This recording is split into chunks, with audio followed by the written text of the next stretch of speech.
Good morning to all. Bharat के जो physical divisions हैं उसका आज हम जो वृहद जो मैदानी क्षेत्र है उसके ऊपर हम बात करेंगे। उससे पूर्व हमने जो पश्चिमी और पूर्वी जो मैदानी क्षेत्र है, जो तटवर्ती मैदानी क्षेत्र है, उसकी हमने बात की। और मुझे लगता है कि उसमें कुछ जो स्लाइड्स थी, जो डायग्राम्स मैंने बनाए थे, वो उतने क्लियर नहीं आए। हम फिर कोशिश करेंगे कि उस वीडियो को दोबारा हम तैयार करें। लेकिन मैं ये भी देख पा रहा हूँ कि आप जितने भी वीडियोज़ मैं आप लोगों के साथ शेयर कर रहा हूँ उसको आप उतने ध्यान से नहीं देख रहे हैं। कुछ मिनट देख के या तो उसको बंद कर दे रहे हैं। आपके लिए ये जो वीडियो तैयार किए जा रहे हैं इसमें बड़ी मेहनत करनी होती है। मैनुअली मुझे बहुत सारे डायग्राम्स बनाने होते हैं और मेरा पूरा प्रयास रहता है कि ये जो कोरोना महामारी के बाद जब हम प्रत्यक्ष रूप से एक दूसरे के सामने हों तो आपके पास बहुत सारी जो जानकारियां हैं जो मैं इन वीडियोस के माध्यम से आपके साथ शेयर कर रहा हूं वो आपके मददगार हो और हम प्रत्यक्ष रूप से उस क्लास का जब संचालन करेंगे तो आपकी बहुत सारी जो समस्याएं हैं उनका भी हम समाधान करेंगे। यहाँ पर भी आपके पास ऑप्शन है कि जो वीडियोस आपके पास आ रहे हैं उसमें आप जो कमेंट होते हैं उसमें कमेंट करें। जो चीज़ समझ में नहीं आ रही है उससे संबंधित कोई क्वेश्चन आपका हो वो आप पूछ सकते हैं। आपका जो व्हाट्सएप ग्रुप है उसके ऊपर आप अपना जो सवाल है, जो भी मेरा लेक्चर आपके सामने वीडियो के माध्यम से आ रहा है उसमें जो कोई कमियां हैं उसके बारे में, लेकिन आपसे ये रिक्वेस्ट है कि आपको वीडियो अगर समझ में नहीं आता है तो वो कमेंट करें। अगर समझ में आ रहा है तो प्लीज़ इसको पूरा देखिए। थर्ड ईयर के आप बच्चे हो, फाइनल ईयर के आप बच्चे हो, आप विभिन्न बड़ी से बड़ी प्रतियोगी परीक्षा के लिए आप शामिल हो सकते हो। आईएएस परीक्षा दे सकते हो, आरएस की परीक्षा दे सकते हो। अपीयर्ड जो कैंडिडेट होता है वो भी दे सकता है और जो बीए कर चुके वो तो दे ही सकते हैं। तो मेरे वीडियोज़ हैं उनको आप सीरियसली लें, उससे गो थ्रू हों। आप अपने पास एटलस रखें, एटलस से उन चीज़ों के साथ अपना अध्ययन शुरू करें। किताब आपके पास होनी चाहिए, भारत का भूगोल की जो भी किताब आपके पास है। आपने नहीं खरीदी है, आपके पास 12th क्लास की या 11th क्लास की भारत का भूगोल है वो पढ़ लीजिए। आपके पास कहीं से भी कोई भी जो पुस्तक उपलब्ध है, मैं ये नहीं कर रहा कि आप इस ऑथर की लीजिए। आपके पास अभी प्रेजेंट में भारत के भूगोल से संबंधित कोई भी किताब है उसके माध्यम से आप अध्ययन कीजिए और मेरी पूरी कोशिश रहती है कि आपको चीज़ें मैं समझा सकूं। और आज उसी जो भौतिक भूगोल भारत का जो फिजिकल डिविजन्स है उसके अंदर आज हम जो भारत का जो विशाल मैदानी क्षेत्र है उसके ऊपर हम चर्चा करेंगे। जब मैंने भूगर्भिक जो जियोलॉजिकल स्ट्रक्चर की बात की थी तो वो चीज़ आपके दिमाग में होनी चाहिए, क्योंकि जो भारत का जो उत्तरी वृहद मैदानी जो क्षेत्र है वो निर्माण की प्रक्रिया के अंदर सबसे बाद में इसके जो निर्माण था वो टर्सरी टाइम पीरियड के बाद में प्रारंभ हुआ और कहीं न कहीं इसके निर्माण की जो प्रक्रिया थी वो हिमालय के साथ साथ चलती रही। यहाँ मैं उन चीज़ों के ऊपर जाऊँ उससे पहले मैंने आपसे ये भी कहा था कि जो भारत का जो प्रायद्वीपीय भाग है या जो कि गोंडवाना लैंड का भाग था और उत्तर की तरफ यूरेशियन जो प्लेट थी, ऊपर यूरेशियन, इधर से जो इंडियन प्लेट का जो मूवमेंट इसकी तरफ हुआ उसको हमारे दिमाग में रख के कि ये इधर की तरफ मूवमेंट किया और यहाँ एक महासागर की स्थिति जिसे हमने टैथिस सागर का नाम दिया था। अब ये जो टैथिस सागर था इसके अंदर इन प्लेटों के एक दूसरे से टकराने के बाद इसके जो अभिसरण हुआ, अभिसरण से यहाँ पर उत्तरी भागों के अंदर हिमालय पर्वतमालाओं का निर्माण हुआ और दक्षिण के अंदर जो था प्रायद्वीपीय जो पठारी भूभाग था वो था। तो जब इसके निर्माण की प्रक्रिया के बाद जो टैथिस सागर के जो अवशेष रहे, या कहूँ कि यहाँ पर एक भूसन्नति थी। भूसन्नति का मतलब लंबे सकरे उथले वो भूभाग होते हैं जिसके अंदर दो विभिन्न क्षेत्रों से आके आने वाली जो नदियाँ होती है वो अपने अवसाद का निक्षेपण करती हैं। तो उन अवसादों के निक्षेपण के साथ जब ये इसके अंदर 33 के में अवसादों के निक्षरण की प्रक्रिया के बाद भी यहाँ पर हिमालय का निर्माण हुआ, लेकिन वहाँ से निकलने वाली जो नदियाँ थी, जिनमें बहुत सारी नदियाँ ऐसी भी थी जिनका विकास हिमालय के निर्माण से पूर्व में हो चुका था, तो वो इस हिमालय को काटती हुई इस सक्रिय भाग के अंदर अपना निक्षेपण किया, जो कि विभिन्न अपरदित पदार्थ जो अनाच्छादन के माध्यम से मिले थे उनका इसके अंदर निक्षेपण हुआ। और इसके अंदर निरंतर जलोढ़ मृदा, ये केवल जो नदियाँ थी वो उत्तरी हिमालय से आने वाली नदियाँ ही नहीं थी, बल्कि जो प्रायद्वीपीय भारत से आने वाली जो नदियाँ थी उन्होंने भी इसके अंदर निरंतर निक्षेपण की प्रक्रिया के द्वारा यहाँ पर जो है मैदानी क्षेत्र का निर्माण हुआ।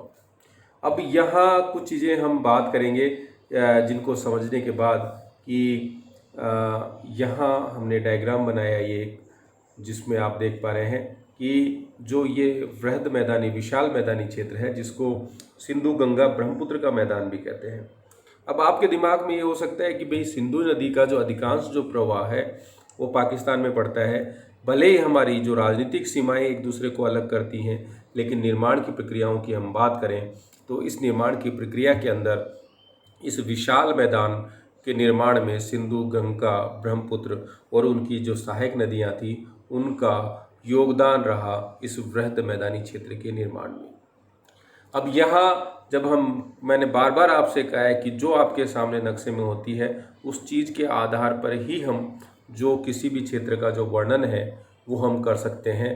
तो हम कह सकते हैं कि जो विशाल मैदान है उसकी स्थिति प्रायद्वीपीय जो भारत है वो या प्रायद्वीपीय पठार है वो, और यहाँ जो हिमालय पर्वत श्रृंखला है उसके मध्य के अंदर स्थित है।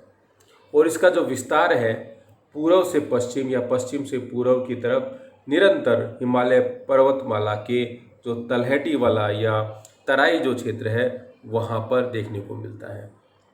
इसका जो विस्तार है लगभग पश्चिम से पूर्व की तरफ 2400 किलोमीटर तक इसका विस्तार देखने को मिलता है। और इसकी चौड़ाई की अगर हम बात करें, इसके जो विड्थ है उसकी बात करें, तो हम यहाँ देख पा रहे हैं कि पूर्व से पश्चिम की तरफ जाते टाइम जो वृहद जो विशाल मैदानी क्षेत्र है उसकी जो चौड़ाई है पूर्व की तुलना में पश्चिम में अधिक है। अभी मैंने ये भी बताया कि उत्तर से आने वाली नदियाँ और प्रायद्वीपीय भारत से आने वाली जो नदियाँ हैं उनका सबका इसके निर्माण के अंदर योगदान रहा।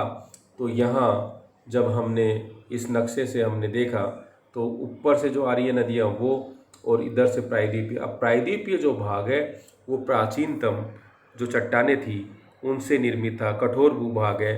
तो यहाँ पर जो नदियों के अपर्दन की जो प्रक्रियाएं थी एक लंबे समय तक चलती रही, तो यहाँ अवसादों का जो निक्षेपण है उतना नहीं हो पाया जितना कि हिमालय से आने वाली जो नदियाँ हैं उन्होंने एक लंबा अपर्दन की प्रक्रिया को संपादित किया। अनाच्छादन के द्वारा जो अवसाद थी उसकी मात्रा ज़्यादा थी, तो इसी कारण से जो हिमालय का जो तराई या पर्वतपादीय क्षेत्र जिसको हम कह सकते हैं वहाँ पर जो निक्षेपित पदार्थों की जो गहराई है या जलोढ़ मृदा की जो गहराई है वो अधिक देखने को मिलती है, जबकि प्रायद्वीपीय भारत का जो उत्तरी भाग है उसके तटवर्ती क्षेत्रों के अंदर जो जलोढ़ है उसका निक्षेप सामान्यतः उत्तरी भागों की तुलना में कम देखने को मिलता है।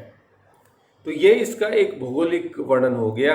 अगर इसकी कुछ चीज़ें हम बात करें तो हमने जैसे कहा कि नवीनतम भौतिक प्रदेश जो है ये है, इनका जो निर्माण की प्रक्रिया हिमालय के साथ हुई और कुछ जलोढ़ मृदाओं का निक्षेपण की प्रक्रिया निर्माण के बाद भी रही, और आज भी जो होलोसीन जो टाइम पीरियड है उसके अभी जो वर्तमान में चल रहा है उसमें भी वो प्रक्रिया निरंतर चल रही है।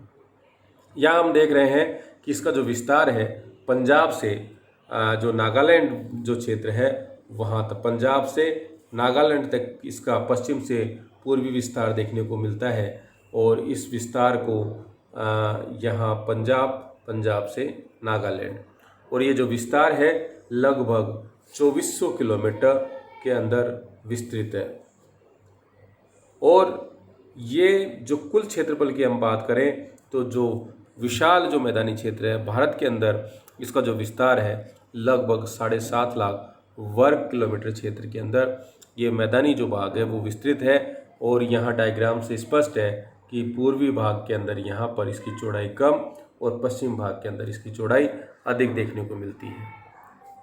इसकी चौड़ाई सामान्यतः अगर हम देखें 100 किलोमीटर से 500 किलोमीटर के बीच देखने को मिलती है।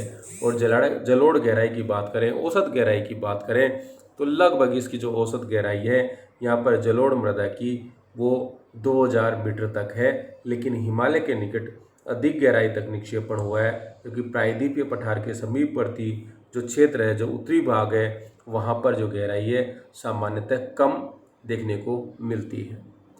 ये जो मैदानी जो क्षेत्र है, जिसको हम सिंधु, गंगा, ब्रह्मपुत्र का मैदान कहते हैं, उत्तर का विशाल मैदान कहते हैं, ये राजस्थान, पंजाब, हरियाणा, उत्तर प्रदेश, बिहार, पश्चिम बंगाल और आसाम तक विस्तृत है। या इसका जो एरिया है इन विभिन्न राज्यों के अंदर देखने को मिलता है। औसत ऊंचाई की बात करूं तो ये जो मैदानी क्षेत्र है इसकी जो औसत ऊंचाई है लगभग 150 मीटर है, तथा ढाल प्रवणता यानी इसके ढाल के अंदर होने वाले परिवर्तन का जो पैमाना है, या हम कहें कि जो परिवर्तन की जो प्रवृत्ति है वो काफ़ी कम देखने को मिलती है। इतने विस्तृत क्षेत्र 2400 किलोमीटर विस्तृत क्षेत्र के अंदर जो ढाल है उसमें लगभग जो 13 सेंटीमीटर प्रति किलोमीटर के अंदर ही उच्चावच के अंदर जो है वो परिवर्तन, जैसे इस तरह से हम बात करें तो ये बड़ा जो स्लोप ग्रेडियंट है बहुत कम है। एक तरह से लंबा जो समतल भूभाग के रूप में ये होता है। तो यहाँ पर किलोमीटर के अंदर लगभग 13 सेंटीमीटर जो ढाल है उसमें परिवर्तन होता है। चौड़ाई की हमने बात की, तो अगर स्टेट वाइज हम बात करें तो इसमें देख पा रहे हैं कि जो आसाम है उसके अंदर 100 किलोमीटर तक इसकी चौड़ाई है।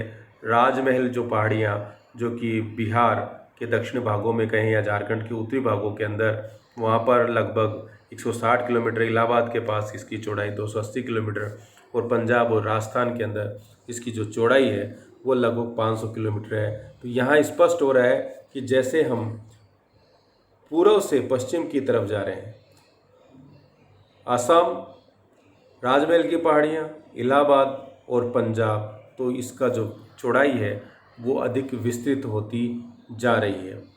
अब इसके वर्गीकरण की बात करें, जो मैदानी क्षेत्र है तो इसको हमने सामान्यतः विशाल जो मैदानी क्षेत्र है उसको 4 भागों में बांटकर उसका हमने अध्ययन किया है। एक तो राजस्थान का प्लेन, और पंजाब और हरियाणा का जो मैदानी क्षेत्र है वो, जिसे सतलज का मैदानी क्षेत्र भी कहते हैं, और बीच वाला जो भाग है जिसका अधिकांश जो विस्तार है वो यूपी के अंदर देखने को मिलता है, उसको जो गंगा का मैदान के नाम से जानते हैं। तो गंगा का जो मैदानी क्षेत्र है उसको 3 भागों में बांटकर उसका अध्ययन हमने किया है। अपर गंगा का मैदान, मिडिल गंगा का मैदान और लोअर गंगा का मैदान, जिसे पश्चिम बंगाल का मैदानी क्षेत्र भी हम कहते हैं। तो इस 4 भागों में बांटने के बाद हमने इस क्षेत्र का अध्ययन किया है। इस नक्शे में हम देख सकते हैं कि इसको हमने इंडो गंगेटिक प्लेन के नाम से भी कहते हैं। तो यहाँ इस नक्शे के माध्यम से यहाँ से लेके यहाँ तक इसका जो विस्तार है वो देखने को मिलता है। लेकिन जब हम गंगा के मैदान के विशाल मैदान के अध्ययन की बात करते हैं तो केवल भारत के अंदर विस्तृत जो मैदानी भाग है उसके अध्ययन को ही हम यहाँ पर लेते हैं। अब इसके जो ये जैसे इस नक्शे में भी स्पष्ट है, राजस्थान का मैदान, सतलज यमुना का जो मैदान जिसको हम पंजाब और हरियाणा का मैदान भी कहते हैं, तो इसमें कंफ्यूज होने की ज़रूरत नहीं है। राजस्थान का मैदान, पंजाब हरियाणा का मैदान या सतलज जो यमुना नदी है उस या उसकी जो सहायक नदियों के द्वारा जो निर्मित मैदानी क्षेत्र है वो अपर गंगा, मिडिल गंगा और जो नीचे वाला जो है इसको हम लोअर गंगा प्लेन या वेस्ट बंगाल का मैदानी क्षेत्र और इसको ब्रह्मपुत्र का मैदान या आसाम का जो मैदानी क्षेत्र है उसके रूप में यहाँ हम बात करते हैं। सबसे पहले अगर हम सिस्टमेटिक रूप से चलें और राजस्थान के मैदान की बात करें तो अरावली के पश्चिम से लेकर पाकिस्तान तक इसका जो विस्तार है, इस राजस्थान की जो मैदानी क्षेत्र है वो देखने को मिलता है।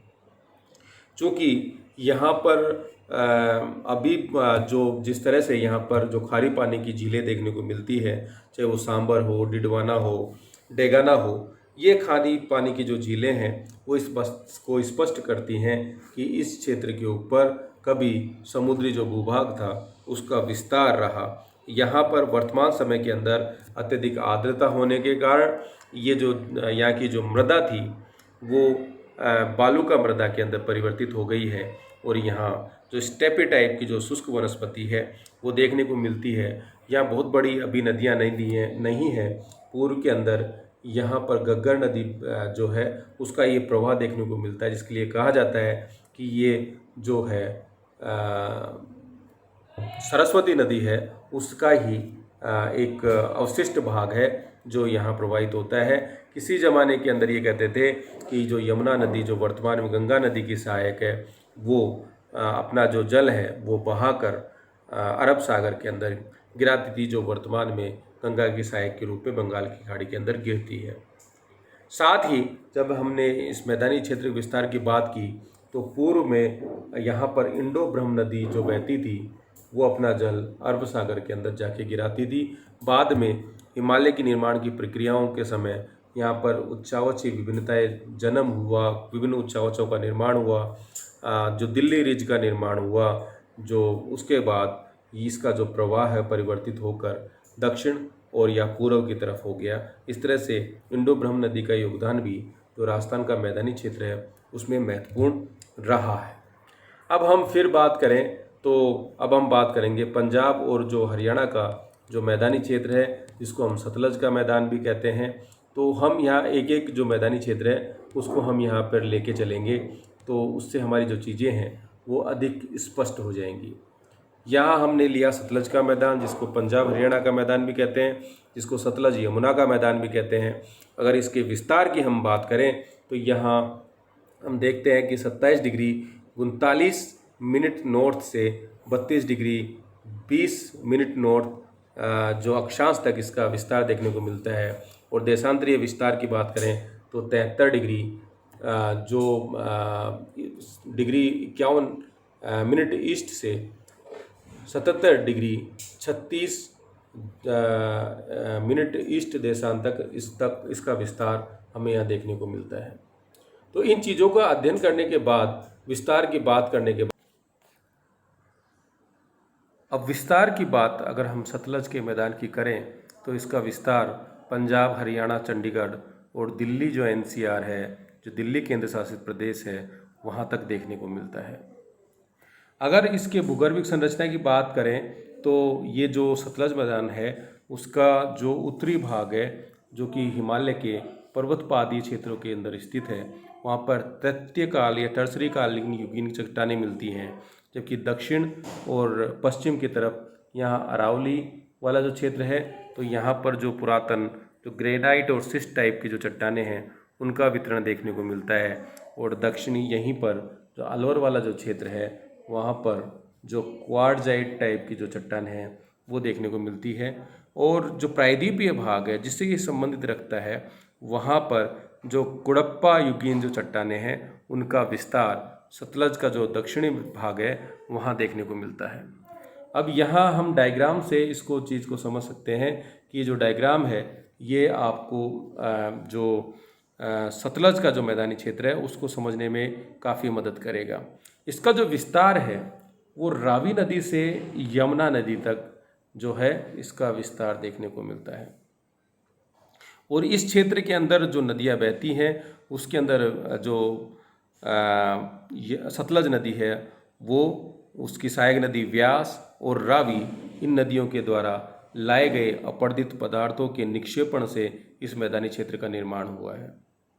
वर्तमान में इसके अंदर जैसे हमने कहा पंजाब हरियाणा वो क्षेत्र हैं, ऊपर इसकी सीमा उत्तरी सीमा शिवालिक से निर्धारित होती है और इधर दक्षिण के अंदर इसके राजस्थान का जो क्षेत्र है वो यहाँ पर पड़ता है। तो यहाँ जो रावी व्यास और सतलज के द्वारा इस मैदानी क्षेत्र का निर्माण हुआ है। वर्तमान के अंदर इसके अंदर विभिन्न जो आधारभूत संरचनाओं का विकास किया है, बांधों का निर्माण का विकास किया है इस सतलज गंगा मैदानी क्षेत्र के अंदर। उसके अंदर जो सतलज नदी है उसके ऊपर भाखड़ा नांगल बांध का जो गोविंद सागर बांध है, जिसके पीछे भाखड़ा नांगल बांध का निर्माण किया है, जिसके पीछे जो बांध का से जो भरने से जो सागर जो बांध का निर्माण हुआ, जो जल की जो संचित क्षेत्र होता है उसको गोविंद सागर के नाम से जानते हैं। पोंग बांध का निर्माण व्यास नदी पे हुआ है, और जहाँ ये नदियाँ एक दूसरे से मिलती है, सतलज और व्यास, वहाँ पर हैरी के बैराज का निर्माण हुआ है। और आपने पढ़ा है कि जो इंदिरा गांधी कैनाल जो राजस्थान के पश्चिम भागों के अंदर प्रभावित होती है, इसी संगम हैरी का बैराज से वहाँ पर जो गंगा नहर निकाली गई थी, और जिसको वहाँ से पानी जो पहुँचाया गया वो यहीं से आगे तक की सप्लाई की गई है जल की। अब कुछ यहाँ इससे संबंधित कुछ फैक्चुअल बातें भी हैं कि मध्यवर्ती जो भाग है इसका, सतलज का मैदान का मध्यवर्ती भाग है वो नीचा है, यानी वहाँ पर जो है अवतलन की सी स्थिति देखने को मिलती है, जबकि उत्तरी और दक्षिणी भाग उस मध्य भाग की तुलना में ऊंचे हैं। मध्य से यहाँ 213 मीटर की समोच्च रेखा गुजरती है। मैंने पहले बताया कि समोच्च रेखाएं समान उच्चावच को मिलाने वाली जो रेखाएं होती हैं उसको इंगित करती हैं, और इन समोच्च रेखाओं के माध्यम से हम किसी भी क्षेत्र की ढाल प्रवणता को ज्ञात कर सकते हैं। ढाल इसका उत्तर पूर्व से दक्षिण पश्चिम की है ओर है, इसी कारण से अधिकांश जो नदियां हैं उनका प्रवाह उत्तर पूर्व से दक्षिण पश्चिम की तरफ देखने को मिलता है। नदियों के दोआबों में बालू का स्तूप देखने को मिलते हैं, जिसे बांगर भी कहते हैं। यहाँ पर इस क्षेत्र के अंदर उनको दैया भी कहते हैं या नारडोक भी कहते हैं, जो ऊंचे उठे हुए भाग हैं। दोआब, अब आपसे पूछा जा सकता है कि दोआब किसे कहते हैं, तो दोआब जो होता है वो दो नदियों के मध्य में ऊंचे उठा हुआ भाग जो होता है उसको हम दोआब कहते हैं। और इस क्षेत्र के अंदर जो बाढ़कृत मैदान, सतलज वाला जो क्षेत्र है, वहाँ जो बाढ़कृत मैदान होते हैं उसको हम बैट के नाम से जो उनको जाना जाता है। और सतलज बैट जो है वो लगभग 10 किलोमीटर चौड़ा है, और यहाँ छोटी छोटी नदियों को जो है इस सतलज वाला जो मैदानी क्षेत्र है उसमें छोटी छोटी जो नदियाँ होती हैं उस जिनसे दलदली क्षेत्र का निर्माण भी हो जाता है। तो नदियों का जो क्षेत्र होता है, नदियाँ होती हैं, उनको चौस नाम से जाना जाता है। यहाँ जब हमने कहा दोआब की बात करी, तो जब हम अपवा तंत्र की बात करेंगे तो सतलज या सिंधु की सहायक नदियाँ जो भी हैं, झेलम, चिनाब, रावी, व्यास और सतलज, और इनके मध्य के अंदर जो ऊंचा उठा हुआ भाग जिसे हम दोआब कहते हैं, उनका सबका वर्णन करेंगे। लेकिन अभी हम यहाँ पर जो कि इस मैदानी क्षेत्र के निर्माण के अंदर, सतलज मैदानी क्षेत्र के निर्माण में जिन नदियों का योगदान है, उसके मध्य में पाए जाने वाले जो दोआब हैं उनको रावी और व्यास के मध्य में जो दोआब पाया जाता है उसको बारी दोआब कहते हैं।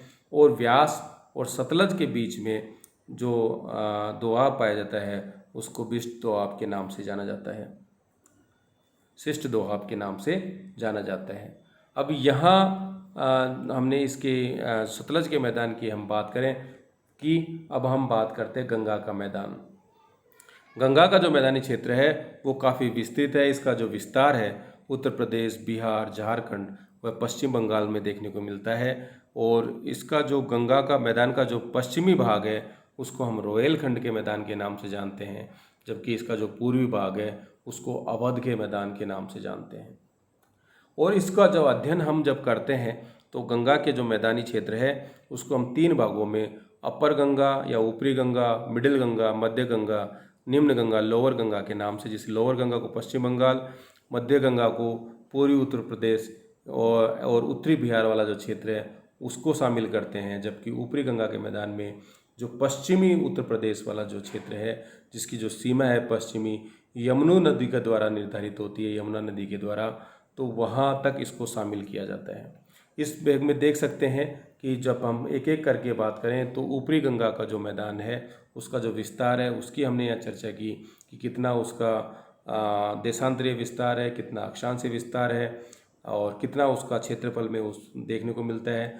भूगर्भिक संरचना की हम बात करें तो पर्वत पेटी के सहारे, मैंने जैसे पूर्व में भी कहा कि वहाँ पे टर्सरी कालीन जो चट्टानें हैं वो देखने को मिलती है, और यहाँ पे क्वाटनरी टाइप की चट्टानें जो होलोसिन टाइम पीरियड जो वर्तमान में जो चल रहा है उसकी जो चतुर्थ युगीन चट्टानें हैं वो भी यहाँ पर बांगर और खादर के रूप में यहाँ पे दृष्टिगत होती हैं। जो नवीनतम मृदा होती है उसको हम बांगर कहते हैं, खादर कहते हैं, और उससे पूर्व में उच्च स्थानों पर जो मृदा होती है उसको हम बांगर कहते हैं। अब इसकी गहराई के बारे में भी अलग अलग विद्वानों के द्वारा अलग अलग बात की गई है। जो ओल्डम था, जो एक भूगर्भ शास्त्री भी थे, भूगोलवेता थे, उन्होंने इसकी जो गहराई है वो 4000 से 6000 मीटर तक, जो जलोढ़ मैदानी जो क्षेत्र है उसकी जो गहराई है ओल्डम के द्वारा 4000 से 6000 मीटर तक बताई गई है। लेकिन जो वायुचुंबकीय सर्वेक्षण किए गए उसके माध्यम से यहाँ की जो औसत गहराई है वो लगभग 1300 से 1400 मीटर के बीच में है। और उत्तरी जो तराई क्षेत्र है, जो पर्वत से नीचे की तरफ उतरने के बाद जो क्षेत्र आता है उसको तराई क्षेत्र कहते हैं, और वहाँ इसकी जो गहराई है लगभग 800 मीटर 8000 मीटर तक देखने को मिलती है, जो कि विशेषकर आपके जबकि मुरादाबाद और गाठियावाड़ वाला जो जगह है वहाँ पर इसकी जो जलोढ़ जो मृदा है, जलोढ़ मैदानी जो क्षेत्र है उसकी गहराई 6000 मीटर तक भी देखने को मिलती है। यहाँ हम ऊपरी गंगा के मैदान को बड़े ध्यान से हम देख सकते हैं। इसकी जो पश्चिमी सीमा है वो 350 मीटर की समोच्च रेखा के द्वारा यमुना नदी के द्वारा निर्धारित की गई है। उसके बाद ये यमुना नदी इलाहाबाद के पास जाके उसमें गंगा नदी में जाके मिल जाती है। तो और गंगा नदी के अंदर इस मिलने से पूर्व जो गंगा नदी के अंदर विभिन्न जो नदियाँ हैं, घाघरा है, सरयू नदी है, वो सब नदियाँ इसके अंदर आकर मिलती है। रामगंगा जो नदी है, तो उन क्षेत्रों के अंदर जो मैदानी क्षेत्रों का निर्माण किया गया है उसको, जैसे हमने कहा कि इसका जो इसको जब हमने अध्ययन किया तो यमुना और गंगा नदी के मध्य के अंदर जो ये मैदानी क्षेत्र है उसको ऊपरी गंगा यमुना क्षेत्र कहा जाता है, जबकि गंगा और जो सरयू काली नदी है, शारदा नदी है, उसके मध्य का जो क्षेत्र है उसको हम रोहिलखंड के नाम से जानते हैं, जो कि पश्चिम के अंदर है। इसका जो दक्षिणी भाग है वहाँ पर इसको लोअर गंगा यमुना दोआब के नाम से भी जाना जाता है, और उसकी जो उत्तरी सीमा है वो नेपाल जो हिमालय है उसके द्वारा निर्धारित होती है, और इसकी जो पूर्वी सीमा है वो 150 मीटर की जो समोच्च रेखा है उसके द्वारा यहाँ पर निर्धारित होती है। तो ये अपर गंगा के मैदान को हम मानचित्र के अंदर समझ सकते हैं, जिसके अंदर यमुना, गंगा, रामगंगा, काली नदी, शारदा, घग्गर, सरयू और इन नदियों के बारे में हमने यहाँ पर अध्ययन किया। अब भूगर्भिक संरचना की हमने बात की, तो अब यहाँ जो ऊपरी गंगा का मैदान है उसके अंदर उप पर्वतीय पेटी जो कि नेपाल या हिमालय का दक्षिणी भाग है वहाँ से संबंधित है। गंगा और घाघरा दोआब, जो गंगा और घाघरा जो नदियाँ हैं उसके मध्य के अंदर जो ऊंचा भाग देखने को मिलता है या जलोढ़ मैदानी क्षेत्र मिलता है उसको गंगा घाघरा दोआब कहते हैं। गंगा यमुना के बीच में गंगा यमुना दोआब, और यमुना पार का जो मैदानी क्षेत्र है उनको हम यहाँ शामिल करते हैं। अब इसकी जो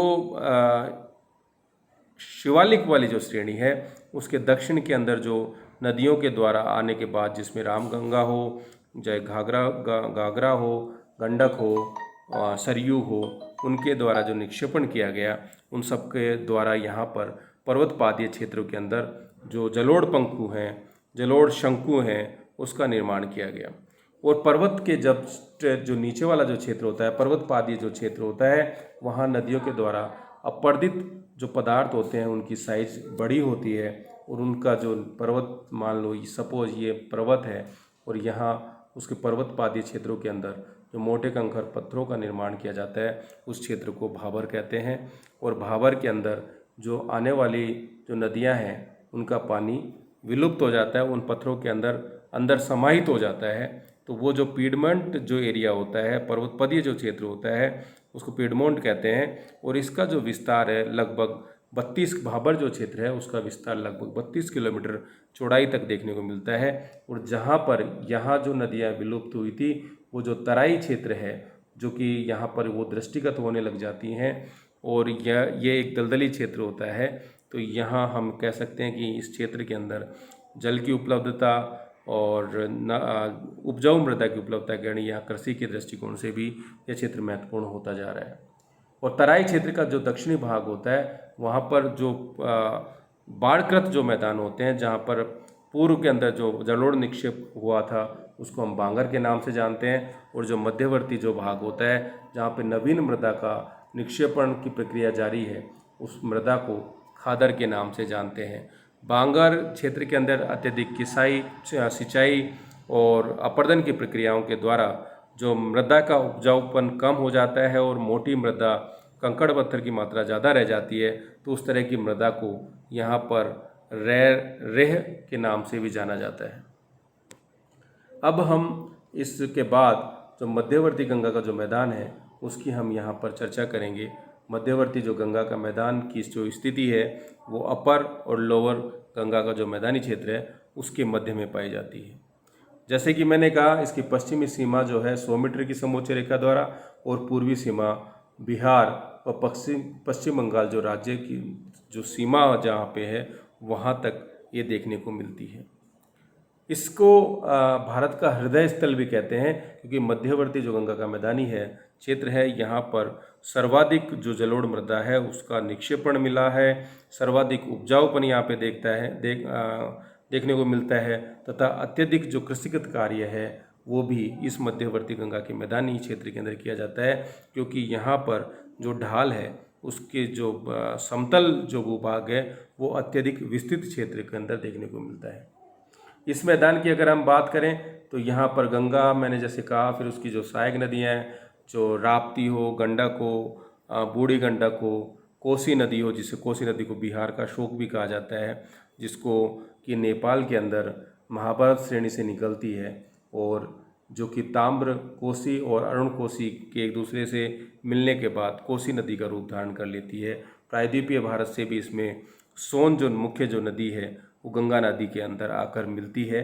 तो इन नदियों के मिलने से यहाँ पर विभिन्न मैदानी क्षेत्रों को के अंदर इसको वर्गीकृत करते हुए इसका अध्ययन कर सकते हैं। जैसा कि इस मानचित्र में हम देख पा रहे हैं कि ये शिवालिक जो श्रेणी है उसके नाम से जानते हैं। यहाँ सरयू पार मैदान को कहा जाता है, क्योंकि सरयू के बियॉन्ड है, पूर्व की तरफ है, और यहाँ पर गंगा सोन का विभाजन लाइन है, ये मगध का मैदान इसको कहा जाता है। इसको अंग का मैदान कहा जाता है, जो कि बिहार के अंदर इसका विस्तार जो है वो देखने को मिलता है। तो मध्य जो गंगा मैदानी क्षेत्र है उसके अंदर सरयू पार मैदान, आपको ये मिथिला का मैदान, आप गंगा सोन विभाजन, मगध मैदान, अंग मैदान, ये सब जो मैदानी क्षेत्र है जिनको स्थानीय स्तर पर विभिन्न क्षेत्रों के अंदर वर्गीकृत कर दिया गया है, तो वो सब मध्यवर्ती जो मैदानी भाग है वहाँ देखने को मिलते हैं। अब इस क्षेत्र का अगर हम यहाँ अध्ययन करें तो इसको अलग अलग भागों में हमने, जैसे इसमें नक्शे के अंदर भी देखा, तो यहाँ हिमालय पर्वतपादीय क्षेत्र हो गया, सरयू पार मैदानी क्षेत्र हो गया, गंगा घाघरा दोआब हो गया, मिथिला का मैदान हो गया, कोसी मैदान हो गया, गंगा सोन विभाजन वाला जो क्षेत्र हो गया, अंग का मैदान हो गया, और मगध जो मैदानी क्षेत्र है वो यहाँ देखने को मिलता है। स्थलाकृति विहीन मैदान, जिसे कि यहाँ पर खादर कहा जाता है, जैसे मैंने पूर्व में बताया कि पुरानी जो जलोढ़ मृदा होती है उसको बांगर कहते हैं, और जो नवीन जो जलोढ़ मृदा होती है उसे हम खादर कहते हैं। तो खादर मृदा का जो सर्वाधिक क्षेत्रफल, अगर गंगा के मैदानी क्षेत्रों की बात करें तो मध्यवर्ती वाले जो भाग है वहाँ पर सर्वाधिक देखने को मिलता है। यहाँ पे कुछ सूक्ष्म स्थलाकृति भी देखने को मिलती है। अगर हमने जब नदी के जो मार्ग का अध्ययन हमने जब किया है तो जितने भी सर्पाकार जो क्षेत्र है वो उस नदियों का वो इसी जो मध्य गंगा का मैदान है वहाँ पर देखने को मिलता है। यानी जो विसर्पकार जो नदी मूवमेंट करती है इसी मध्य गंगा के जो मैदानी क्षेत्र है वहाँ देखने को मिलता है। इसी कारण से यहाँ पर जो गोखुर झील होती हैं वो भी सर्वाधिक जो है वो इसी मध्यवर्ती जो गंगा के मैदानी क्षेत्र के अंदर देखने को मिलती हैं। अन्य अगर वो उसकी बात करें, लेवी, बल्फ, गोखुर झील, चोर, जो ऊंचे स्थान होते हैं उनको जो नदी के जो बाढ़कृत क्षेत्र से ऊपरी जो भाग होता है उनको चौर के नाम से जानते हैं। जो इसका क्षेत्र विशेषकर छपरा व खगड़िया के बीच के अंदर ज़्यादा देखने को मिलता है। बैडलैंड, अत्यधिक नदियों के अपरदन से जो मृदा के अंदर बड़ी बड़ी खड्डे से बन जाते हैं, उपजाऊपन कम हो जाता है, तो उसको बैडलैंड कहते हैं। और प्रत्यक्त नदियाँ, घाटियाँ, जो नदियों के वलयाकार प्रवाह के बाद जो पूर्व की जो मार्ग था उसको छोड़ देने के बाद जो क्षेत्र बच जाता है उसको प्रत्यक्त नदी घाटियों के नाम जानते हैं। आपके टालू नदियों के मार्ग में परिवर्तन से जो बचे हुए जो क्षेत्र होते हैं उसको टाल भी कहते हैं इस मध्यवर्ती जो गंगा के मैदानी क्षेत्र है उसके अंदर। और बलुआ निक्षेप विशेषकर सरयू का जो मैदानी क्षेत्र है, सरयू पार का, वहाँ देखने को मिलता है, जिसको धूस नाम से जानते हैं। तो ये चीज़ें आपके मध्यवर्ती जो गंगा का मैदानी क्षेत्र है वहाँ पे दृष्टिगत होते हैं। अब हम बात करते हैं निम्न गंगा का मैदानी भाग, पश्चिम बंगाल का मैदानी भाग। यहाँ हमने उसके विस्तार को दर्शाया है कि कितना अक्षांश और देशांतरीय विस्तार है। और यहाँ हम नक्शे के अंदर यहाँ हम देख पाते हैं कि ये जो हम यहाँ दिखाया है कि ये जो निम्न गंगा का मैदान है, ये जो गंगा नदी है, गंगा की जो सहायक नदी है उसके अंदर चाहे वो कोसी नदी हो और दक्षिण से आने वाली नदियाँ हो, या इससे अलग होकर जो हुगली नदी है वो हो, हुगली की सहायक नदी जो मयूराक्षी नदी है, दामोदर नदी है, वो सब जो नदियाँ के द्वारा इस क्षेत्र का जो निर्माण हुआ है। और विशेषकर इस खास बात यह है कि इसके जहाँ ये समुद्र में जाकर मिलती है वहाँ पर डेल्टा का विस्तार काफ़ी देखने को मिलता है। और इस डेल्टा वाले जो क्षेत्र है वो जो जैव विविधता के दृष्टिकोण से, सामुद्रिक जो जीव है उसके दृष्टिकोण से बड़ा महत्वपूर्ण है। अगर इसका क्षेत्रीय देखें तो ये हमारी गंगा नदी है, और जब गंगा नदी बंगाल की खाड़ी में प्रवेश करती है उससे पूर्व वेस्ट बंगाल के अंदर फरक्का बांध का निर्माण किया गया है। यहाँ से इसकी एक शाखा, एक वितरणिका जो निकलकर बंगाल की खाड़ी में जाती है उसको हम हुगली नदी के नाम से जानते हैं। और इसकी जो मुख्य सहायक नदी है मयूराक्षी है, फिर दामोदर नदी है, और इसके नीचे की तरफ हम जाएं और उड़ीसा के उत्तरी भाग में जो स्वर्ण रेखा नदी है वो इस लोअर गंगा मैदान की दक्षिणी सीमा का निर्माण करती है यहाँ पर। और यहाँ जो तीस्ता नदी है वो सिक्किम से निकलकर जो वेस्ट बंगाल का उत्तरी भाग, जो दार्जिलिंग वाला जो भाग है, वहाँ से प्रवेश करती हुई बांग्लादेश में जाके ब्रह्मपुत्र नदी के अंदर मिल जाती है, और वहीं पर जाकर गंगा और ब्रह्मपुत्र नदी एक दूसरे से मिल जाती हैं। तो ये इसका एक क्षेत्र है जो यहाँ दृष्टिगत होता है। इसकी जो कुछ विशेषताएं हैं, दामोदर नदी को पश्चिम बंगाल का शोक भी कहा जाता है। ये भी जो है बाढ़ के द्वारा काफ़ी नुकसान इस नदी के द्वारा किया जाता है। इसको दामोदर नदी को वर्धमान का बुखार भी कहा जाता है।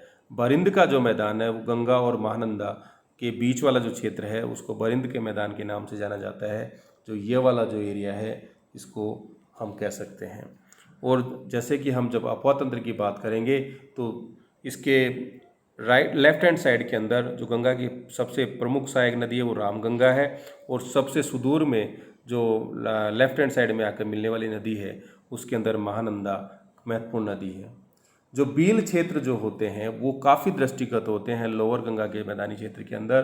पश्चिम बंगाल के अंदर जो दलदली भूभाग होते हैं उनको बील के नाम से जाना जाता है।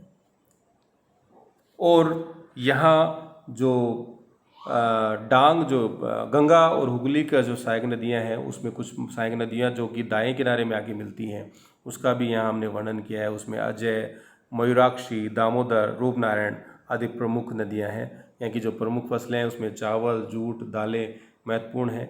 काल वैसाखी की हम बात करें तो ये एक तड़ित झंझावात है, एक चक्रवात है जो सामान्यतः मार्च और अप्रैल के अंदर यहाँ पे आते हैं, जिसके अंदर बहुत तेज़ी से है, जो काफ़ी तेज़ वर्षा यहाँ पर होती है। बील क्षेत्र की जैसे मैंने बात की कि एक दलदली क्षेत्र होता है, तो यहाँ आप जो दामोदर नदी और हुगली नदी के बीच वाला जो ये एरिया है इसके अंदर इसका विस्तार जो है बील क्षेत्र का जो स्वैपी के रूप से भी जान सकते हैं, दलदली क्षेत्र होता है, तो उसका विस्तार यहाँ पर ज़्यादा देखने को मिलता है। अब यहाँ इसके बाद जो निम्न गंगा के मैदान की जब हमने बात की तो इसके निर्माण की बात करें तो इसका जो निर्माण है, यहाँ एक चीज़ और आपको पता होनी चाहिए। जब मैंने प्रायद्वीपीय पठार का अध्ययन किया था और ये कहा था कि इधर मेघालय का पठार है और यहाँ प्रायद्वीपीय पठार है, तो यहाँ मैंने मालदा गैप की बात की थी। तो मालदा गैप का जो निर्माण हुआ था वहाँ नदियों के निक्षेपण के कारण यहाँ पर नीचे की तरफ धंसाव हो गया। साथ ही इधर अराकान योमा श्रेणी और हिमालय पर्वत श्रेणी, इन सब निर्माण एक दूसरे के अंदर धंसने से इस क्षेत्र के अंदर अवतलन हुआ, और अवतलन के प्रक्रियाओं के कारण ये भाग जो है नीचे भाग के रूप में स्थापित हो गया। अब यहाँ जैसे मैंने कहा बंगाली खाड़ी, भूसनीति के अधोगमन और दिल्ली कटक और अराकान योमा, अंडमान और सुमात्रा के ऊपर उठने के कारण इस क्षेत्र का निर्माण हुआ। यही कारण है कि इंडो जो ब्रह्म नदी जो कि पूर्व से पश्चिम की तरफ प्रवाहित होती थी उसके मार्ग में परिवर्तन हुआ, फिर ये दक्षिण और पूर्व की तरफ प्रवाहित होने लगी। इसके उच्चावच की बात करें तो यहाँ का ढाल जो है, सामान्य ढाल 2 सेंटीमीटर प्रति किलोमीटर है, यानी कि यहाँ पे ढाल में परिवर्तन काफ़ी कम देखने को मिलता है। यहाँ की अगर आकृतियों की बात करें, द्वार वाला जो क्षेत्र है, जो शिवालय के दक्षिण वाला जो भाग है, जो भाबर के लिए कह जानते हैं, उसका जो विस्तार है वो जलपाईगुड़ी और दार्जिलिंग जो क्षेत्र है वहाँ पर देखने को मिलता है। छोटा नागपुर का पठार का जो ढलवा किनारा है वो गोंडवाना युगिनवा चट्टानें मिलती हैं। और कुछ यहाँ पे चीज़ें और हमने यहाँ बात की है, मिदनापुर तट और उस पर जो दीपा बीच है वो भी देखने को मिलता है। और जहाँ हुगली नदी है, जहाँ नदी सब गंगा और ब्रह्मपुत्र नदियाँ जहाँ समुद्र में जाके मिलती हैं, वहाँ पर जो एक्टिव जो डेल्टा है वो भी काफ़ी देखने को मिलते हैं। बील की हमने बात की, दलदली भूभाग होता है। और मोरीबंद जो डेल्टा है वो मुर्शिदाबाद ज़िले में देखने को मिलता है। बरिंद मैदान की हमने बात की कि जो महागंगा और महानंदा नदियों के उसमें देखने को मिलता है। चर जो होता है वो डेल्टा का जो भाग होते हैं उसके अंदर जो ऊपर उठे हुए भाग होते हैं, जो कि बाढ़कृत जो मैदानी जो भाग होता है उससे थोड़ा दूर होते हैं, या ये कहें कि बाढ़ के समय भी यहाँ पर जो पानी है वो नहीं पहुँच पाता।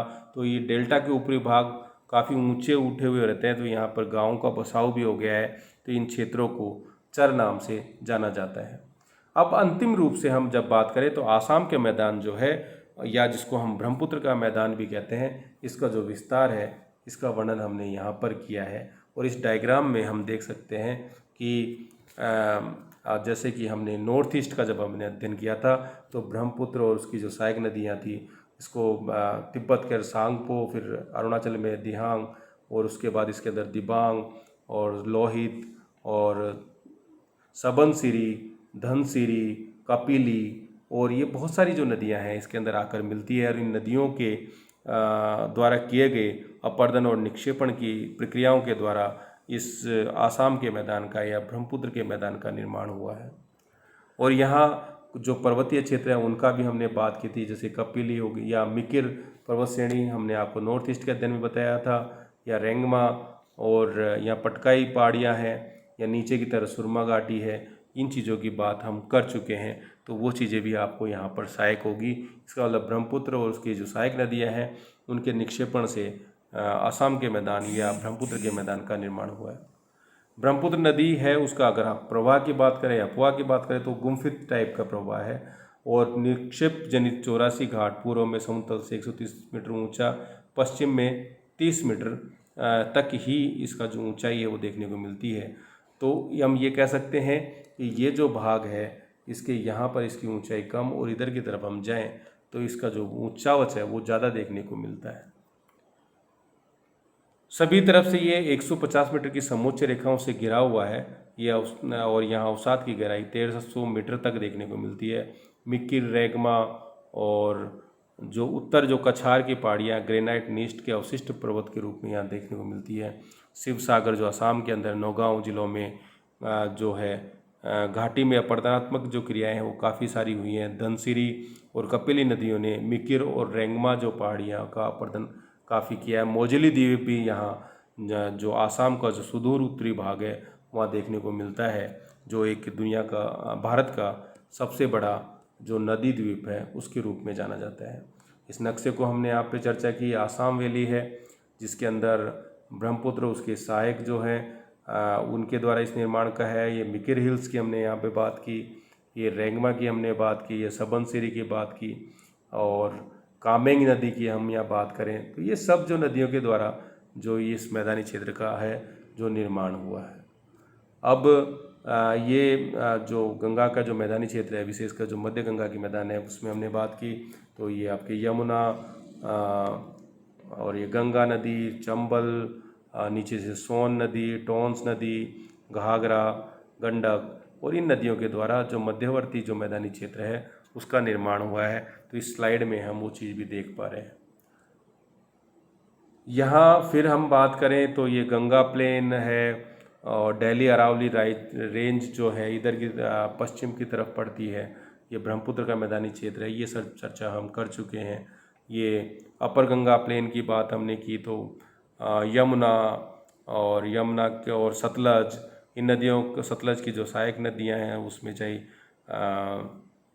व्यास नदी हो या रावी नदी हो, उसकी हमने यहाँ पर चर्चा की, जिसके कारण इन मैदानी क्षेत्रों का निर्माण हुआ है। तो इस तरह से हम देखते हैं कि जो मैदानी क्षेत्र है उसका जो विस्तार है वो काफ़ी देखने को मिलता है, और उन चीज़ों का अध्ययन हमारे लिए यहाँ पर काफ़ी महत्वपूर्ण होता है। तो इन चीज़ों के द्वारा इस गंगा के मैदानी जो क्षेत्र है वो हमारे लिए उपजाऊ के दृष्टिकोण से, कृषिगत दृष्टिकोण से काफ़ी इम्पोर्टेंट